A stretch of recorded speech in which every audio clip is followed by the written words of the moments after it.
"You'll never know me." Tiffany Trump posts quote from Persian poet to Instagram in the wake of her father forgiving his former personal assistant Madeleine Westerhout for telling reporters the president thinks his daughter is overweight. Madeleine Westerhout worked for Trump from the first day of his administration but stepped down over comments she made about his family to reporters. Westerhout, 28, had dinner and drinks with a group including NYT and Reuters reporters during Trump's Bedminster vacation. She allegedly told him Trump couldn't pick Tiffany out from a crowd, and shared details about his 13-year-old son Barron. On Saturday, the president took to Twitter writing, "Westerhout, she is a very good person.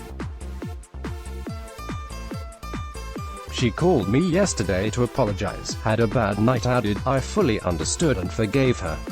I love Tiffany, doing great." At the White House on Friday, Trump said he loved his daughter and would be speaking to her to tell her the claim was absolutely false. By David Martusco, News political editor for DailyMail.com, and Jeff Earl, deputy News political editor for DailyMail.com, and Leah MacDonald for DailyMail.com, published 6:03 British Summer Time, the 1st of September 2019, updated 7 o'clock British Summer Time, the 1st of September 2019. Tiffany Trump has posted a cryptic quote with the words, "You'll never know me," to Instagram following her father's alleged comments about her weight gain. The 25-year-old posted a quote to her Instagram stories by the ancient philosopher Rumi amid claims by a close aide that Donald Trump was embarrassed by his daughter's weight. It read, "Study me as much as you like, you'll never know me. For I differ 100 ways from what you see me to be. Put yourself behind my eyes, and see me as I see myself. Because I have chosen to dwell in a place you can't see." Trump's personal secretary Madeleine Westerhout, 28, stepped down from her high-profile role on Thursday after the president discovered she shared private details about his family with journalists. Tiffany Trump has posted a cryptic quote with the words, "You'll never know me," to Instagram in response to her father's alleged comments about her weight gain.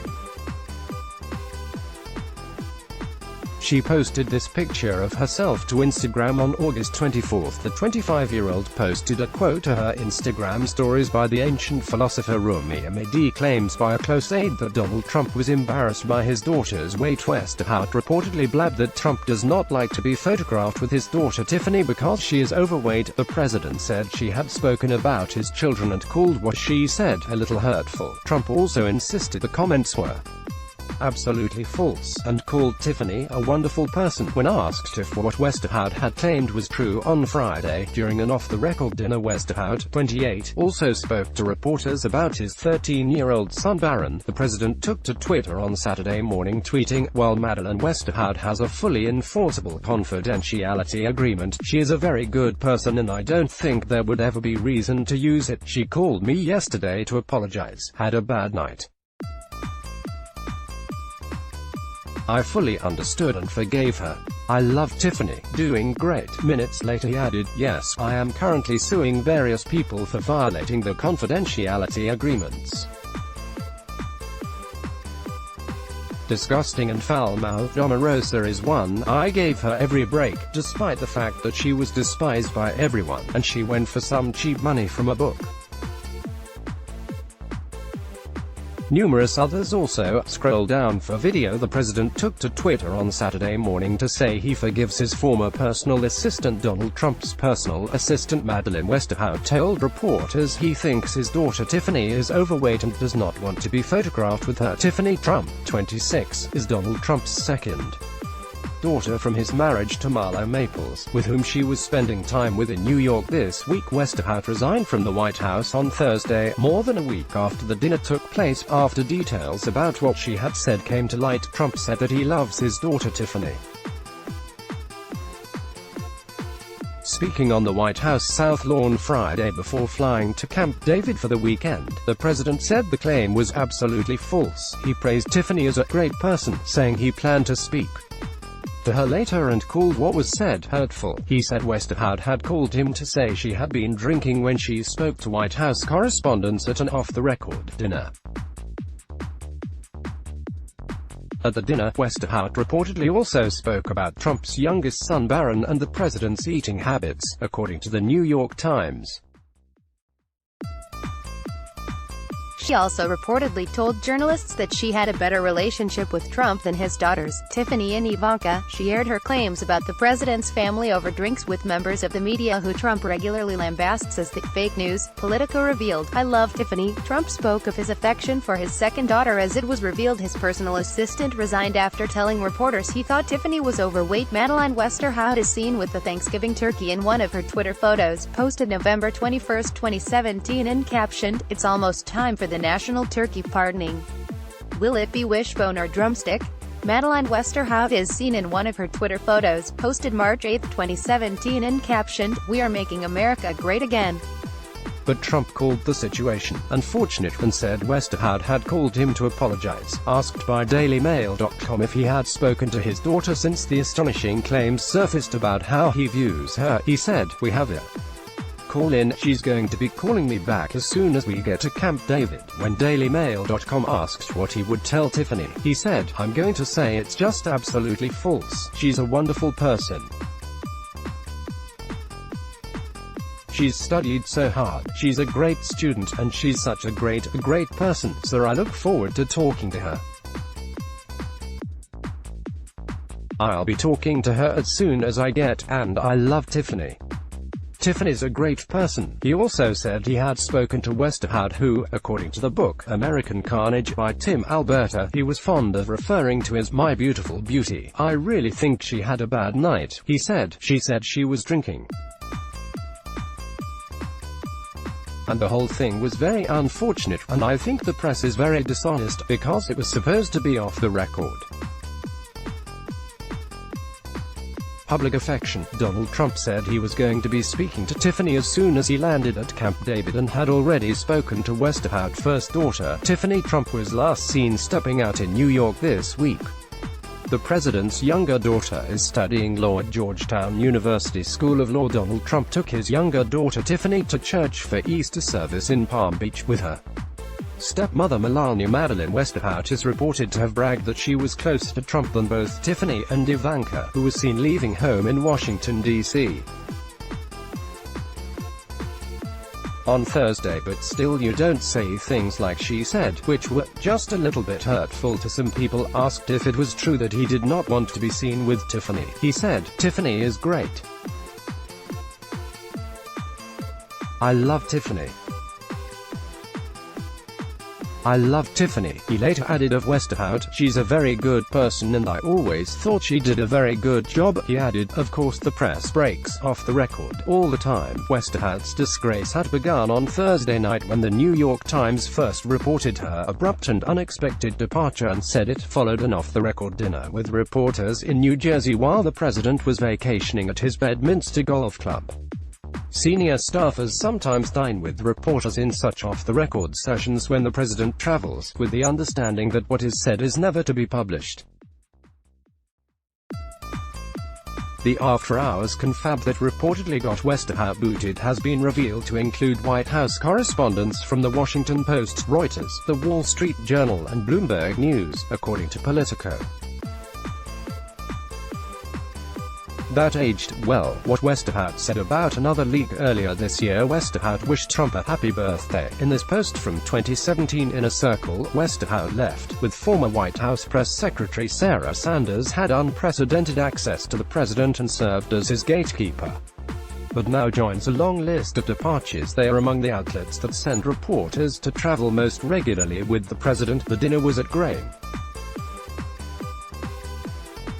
Drinks there start at $7 for domestic beers and $12 for cava, while cocktails are $11. White House Deputy Press Secretary Hogan Gidley was traveling with the press corps at the time, and was at the August 17 evening encounter. The offending comments happened after Gidley had left the group to conduct a TV interview, according to the Politico account.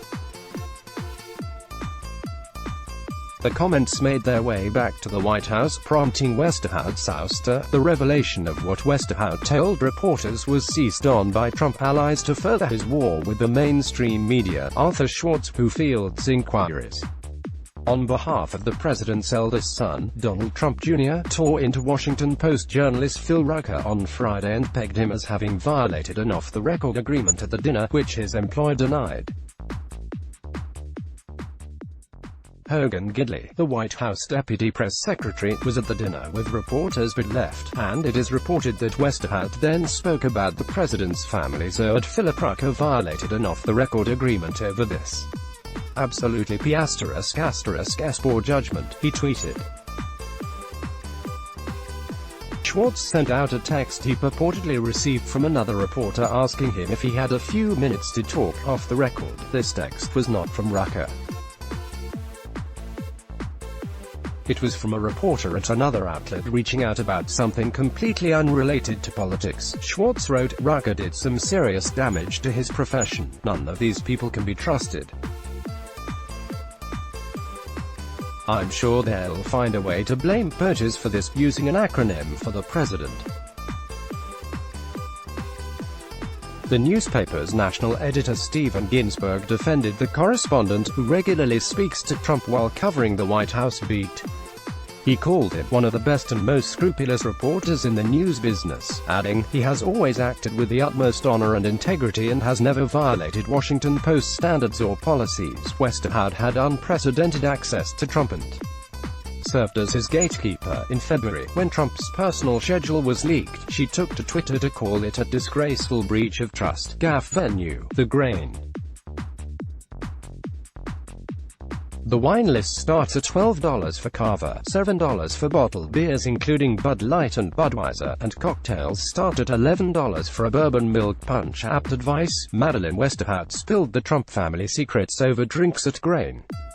That revealed Trump spent 60% of the last 3 months in executive time. Then White House Press Secretary Sarah Sanders said that Trump's executive or unstructured time was spent in scheduled meetings, events, and calls, adding that there is time to allow for a more creative environment that has helped make him the most productive president in modern history. What a disgraceful breach of trust to leak schedules, Westerhout tweeted.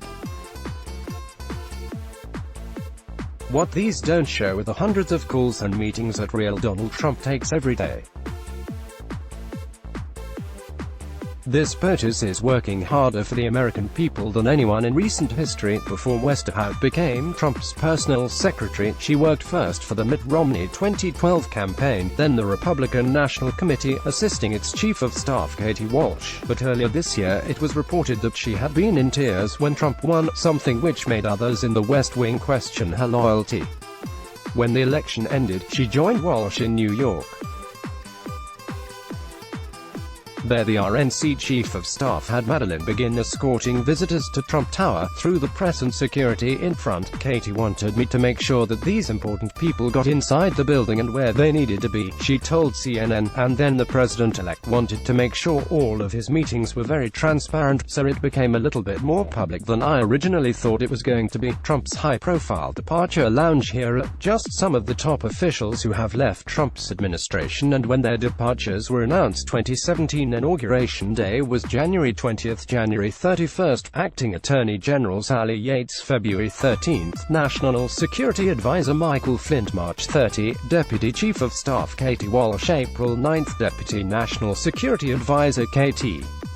McFarlane May 9, FBI Director James Comey May 30th, Communications Director Michael Dubke July 21st, Press Secretary Sean Spicer July 28th, Chief of Staff Reince Priebus July 31st, Communications Director Anthony Scaramucci August 18th, Chief Strategist Steve Bannon August 25, National Security Aide Sebastian Gorka September 1st, Director of Oval Office Operations Keith Schiller September 29, Health and Human Services Secretary Tom Price December 8th, Deputy National Security Advisor Dina Powell December 13th, Communications Director for the White House Office of Public Liaison Omarosa Manigault Newman 2018 February 7th, Staff Secretary Rob Porter February 28th, Communications Director Hope Hicks March 6th, Director of the National Economic Council Gary Cohn March 12th, Special Assistant and Personal Aide to the President John McEntee March 13, Secretary of State Rex Tillerson March 22nd, National Security Advisor HR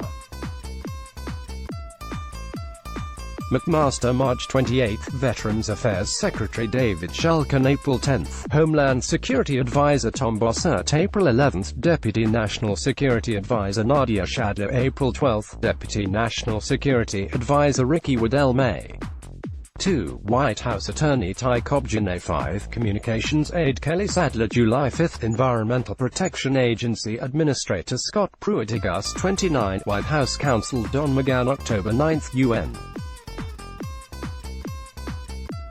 Ambassador Nikki Haley November 7, Attorney General Jeff Sessions December 9, Chief of Staff John Kelly December 15, Interior Secretary Ryan Zinke December 20, Defense Secretary Jim Mattis 2019 March 8, Communications Director Bill Shine April 8, Homeland Security Secretary Kirstjen Nielsen June 13, White House Press Secretary Sarah Sanders June 18, Acting Defense Secretary Patrick Shanahan June 25. Acting Customs and Border Patrol Commissioner John Sanders July 12, Labor Secretary Alex Acosta July 28, Director of National Intelligence Dan Coates August 6, Ambassador to Russia John Huntsman August 8, Deputy Director of National Intelligence Sue Gordon August 29, President's Personal Assistant Madeleine Westerhout Read more, let's block ads. Why?